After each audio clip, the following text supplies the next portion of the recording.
بسم اللہ الرحمن الرحیم۔ شروع اللہ کے نام سے جو بڑا مہربان نہایت رحم والا ہے۔ محترم عزیز دوستو، یہ کہانی ایک ظالم بادشاہ اور اڑنے والی دیگ کی ہے۔ حضرت سیدنا بکر بن عبداللہ سے منقول ہے کہ پرانے زمانے میں ایک بادشاہ تھا جو نہایت ہی سرکش اور ظالم تھا۔ وہ اپنے رب کی نافرمانی میں حد سے گزر چکا تھا۔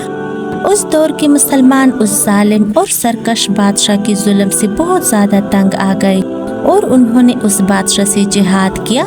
مسلمانوں کو فتح ہوئی اور اسے زندہ گرفتار کر لیا گیا۔ اس ظالم بادشاہ کو قتل کرنے کے لیے مختلف قسم کی سزائیں تجویز کی جانے لگی۔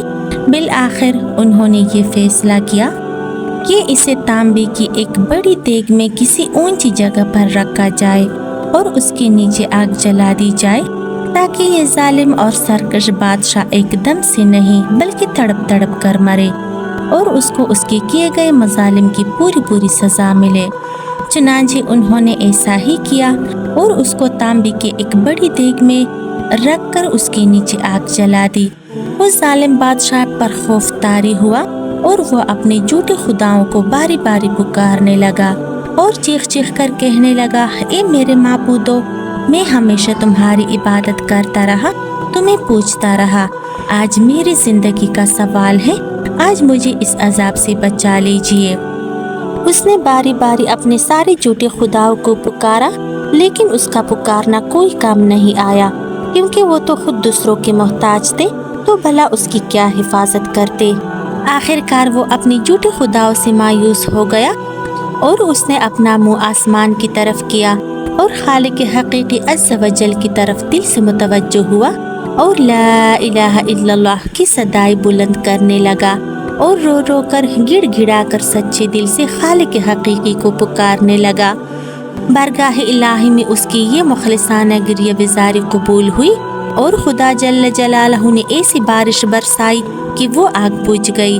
پھر تیز ہوا چلنے لگی اور اس بادشاہ کو دیگ سمیت اڑا کر لے گئی۔ وہ ہوا میں اڑتا ہوا یہی صدائیں لگاتا رہا، لا الہ الا اللہ، لا الہ الا اللہ، لا الہ الا اللہ۔ پھر خدا جل جلالہ نے اس بادشاہ کو اسی دیگ سمیت ایک ایسی قوم میں اتارا جو مسلمان نہ تھی بلکہ ساری کی ساری قوم کافر تھی۔ جب لوگوں نے یہ دیکھا کہ دیگ میں ایک شخص ہے اور وہ لا الہ الا اللہ پڑھ رہا ہے تو وہ سب لوگ اس کے ارد گرد جمع ہو گئے اور کہنے لگے، تیری ہلاکت ہو، یہ تو کیا کہہ رہا ہے؟ تو بادشاہ کہنے لگا، میں فلاں ملک کا بادشاہ ہوں اور میرے ساتھ اسی طرح کا واقعہ پیش آیا، اور یوں اس نے ان لوگوں کو اپنا سارا واقعہ سنا ڈالا۔ ان لوگوں نے جب بادشاہ کی بات سنی تو وہ سب بھی کلمہ پڑھ کر مسلمان ہو گئے اور انہوں نے جھوٹے خداؤں کی عبادت کو ترک کر کے خالق حقیقی عز و جل کی عبادت کرنا شروع کر دیا۔